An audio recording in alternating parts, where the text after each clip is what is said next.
All right, I got the parts in for this auxiliary hydraulic cylinder, and not everything came in. The pressure pipe did not come in, and then a support pin at the base of the cylinder has not come in. However, I went ahead and went to the hydraulic shop, and I had another hydraulic hose made up, and I'm gonna modify a pin so I can go ahead and get this thing installed and use it, because I'm gonna cut hay here pretty soon. Let me just show you what I got. And then I'll put a link in the description below to the parts diagram. That way you can look at the diagram and see exactly what you're gonna need if you're interested in doing this to your tractor. But the cylinder came primer. I had to put a coat of paint on the cylinder. Came in this package. There's your part number for the hydraulic cylinder. Then you have, one thing to note is the reason why I have so many parts is because when I ordered these from Equipment Depot out of Austin, you can't just get a quantity of one. You have to get the minimum quantity. So I got a whole bunch of extra parts here. You know, you can probably take the time to go to your hardware store and buy whatever size washer you need, and that can save you a little bit of money. However, I just wanted to I wanted everything off of the parts diagram because I wanted it to be exactly correct. So that when I install this thing, I've got everything I need and I'm not having to chase down the right size parts and washers and clips. I'm gonna run this hose temporarily. The pipe that's pictured, the hydraulic line that's pictured has some longer metal pieces within the line because I think it follows the curvature of the housing. So I'm gonna call the dealer. They couldn't give me a time. They're just on back order. And the lower support pin, I'm just gonna fab up. This is a class 2 hitch pin that I've got from Tractor Supply. 7/8 in diameter, and it fits the hole pretty well, pretty snug. So I'm just gonna fab up something to where I can run this temporarily until the correct pin comes in and the correct pipe comes in, and when that comes in, I'll install it. So this is gonna be a video on getting it installed, and here's a parts breakdown on everything I ordered. These O-rings go on the fitting. This is not necessary. However, I'm glad I have them because when I do replace this pipe, if any of these are damaged, I've got spares or backups. But here's the part number. Again, these are the O-rings that go at the end of the hydraulic fitting. One fitting goes in your cylinder, another fitting goes in the housing. So you could probably also run to your hydraulic shop and just buy some fittings from them, save a little bit of money versus going through your dealer. But you know, again, it's totally up to you. For me, it was just easier to call a dealer and say, hey, I need every single part that's on that diagram. Here's your other hydraulic fitting. This is a retainer bolt for your lower pin. There's your part number. I think I showed you the hydraulic cylinder. This is your washer for the top cylinder and your retaining clip. Part number. And then there's your circle clip. Then you got, this is gonna be a retaining bolt for your hydraulic pipe. When the correct pipe gets in, I'll be using this and with a lock washer. There's these part numbers.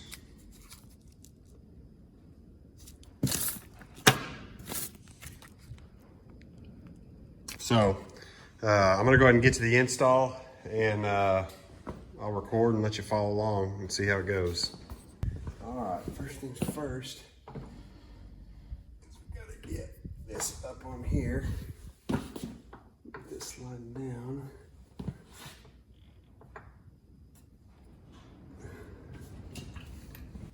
Circle clip.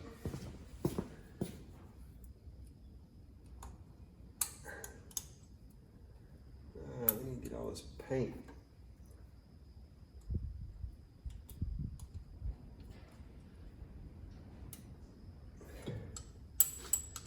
All right. think what I'm gonna do is I'm gonna cut this. So I'm gonna cut this smooth, and then I'm gonna weld a washer on the face of this bolt. And then right here, there's a hole that you put your retaining bolt in. So for now, I'm just gonna leave this pin in it. And I'm gonna go ahead and put the fitting on, and then I'm gonna put the fitting on over there and run my hose.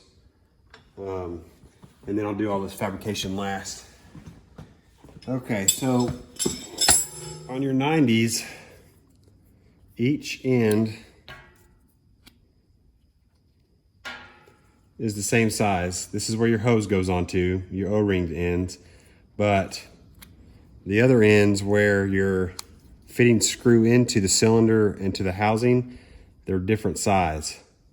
So I'll find out. I believe the bigger fitting may go into the cylinder and this may go into the housing, but I'll certainly let you know.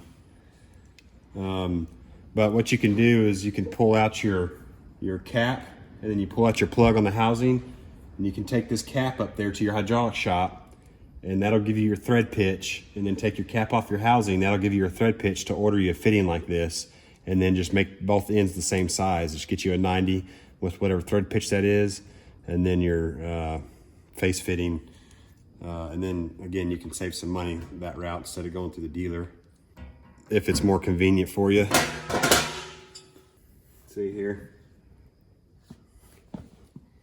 you can take that up to your hydraulic shop with you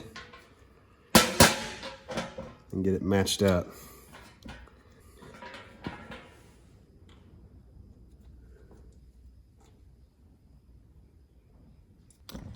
All right, let's see, back here in the back, let's see if I can do this. You can see that plug there at the end. That's the plug you take out. Or your cylinder.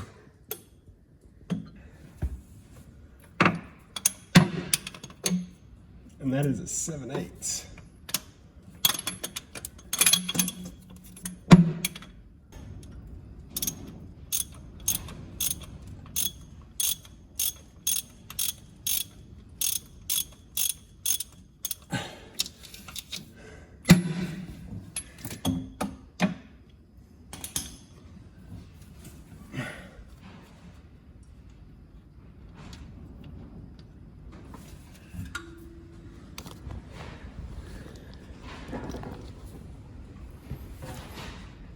Okay, here's the plug.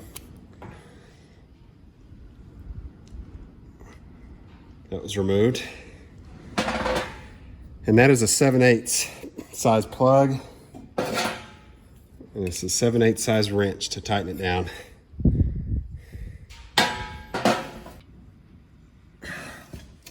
All right, it seems like on this side, it's easier to get to this fitting. Putting your arm through here at the base and then running it up into there. You are gonna get cut and scratched a little bit, but if you have a stubby 7/8 wrench, that certainly helps. And then I used that to get the plug out. So now I need to get the hydraulic line on.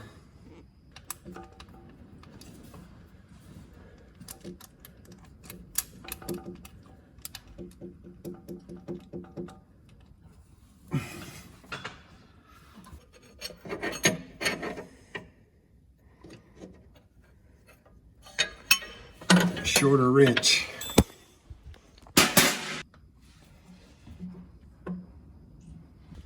Well, I ended up having to use a little crescent wrench. It's just a tight space. If you have a 13/16 that you could cut down real short, it'll certainly make it easier to tighten that fitting in the inside there.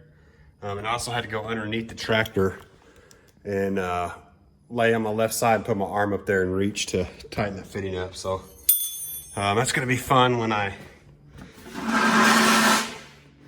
have to put the pipe on. Let me just point out real quick that pipe. So that pipe's gonna go on that fitting, pointing that direction. And then right here, let's see if you follow my wrench, right about there, there's a hole, and that's where your retaining screw goes. There's a tab coming off the metal pipe, and it anchors to the side of this. 3-point housing, and then it comes down around and goes into your fitting. All right, so I've got this hose. It's clear back there in the back. It's rubbing right here a little bit on this fitting. I'm not too worried about. This is just temporary. Once the pipe comes in the next couple of weeks or so, or even a month, I'll put on the proper fitting. But I'm gonna go ahead and fire the tractor up and see how it operates and check for leaks.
Well, it's working. I broke that line loose. I broke this line loose to make sure I had hydraulic fluid pouring out, and when I raised the cylinder up, or when I raised the 3-point up, it did put out a little more pressure of fluid. So I think it's a success. There's no leaks. All that's tight and snug up there. And again, the hose just runs around to right here, and this is just temporary because I want all the factory stuff on it. So awesome. So I think what I'll do is I'll modify this pin. I'm just going to cut it flat, get it out of here.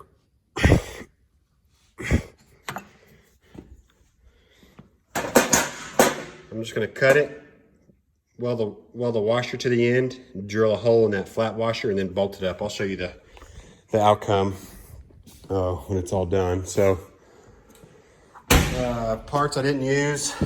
I didn't use a whole lot of these, a whole lot of washers. I'm sure I'll use them later on down the road, probably 5, 6, 7, 8 years from now when I need them. Got a whole bunch of lock washers left over. O-rings I didn't need. I needed the fittings, the hydraulic cylinder, the pipe. Only need one of these bolts. This is the bolt that holds the pin in. All in all, for all these parts, $380, and with shipping and freight, it ended up being like $413. But again, I wanted all the factory parts, so that's why I was willing to spend the extra money. I probably could have saved, had I gone to a hydraulic shop and gotten these fittings, I probably could have saved half that. So again, it's up to you on what you want to do. So let me get this pin modified, and then I'll just cut right to it and show you how it turned out. This is what I came up with. I cut this hitch pin off, and I welded, this thing's still hot. I welded a washer. You can see it's offset, so I can get the hole to line up. And I just welded this washer to it. Filled that whole top end with weld just to make it flush. But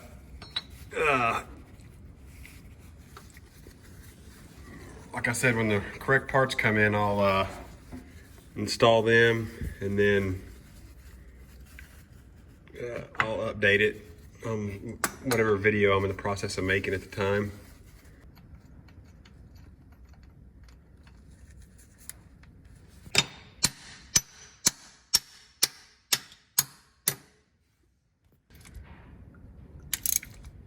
All right, there it is. There's my little homemade pin for the base of that cylinder.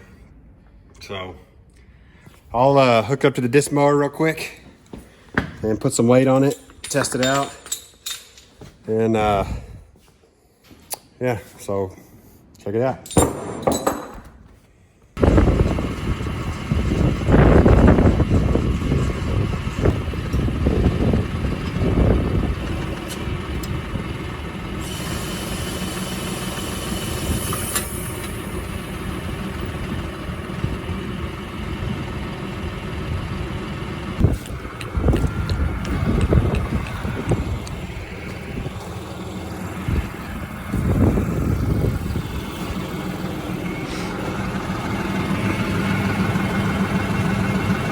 Oh yeah, it's got a lot of weight on it now. That ought to give this arm up here a lot of support. And there's no leaks on the hose in there. So yeah, that's it. That is awesome.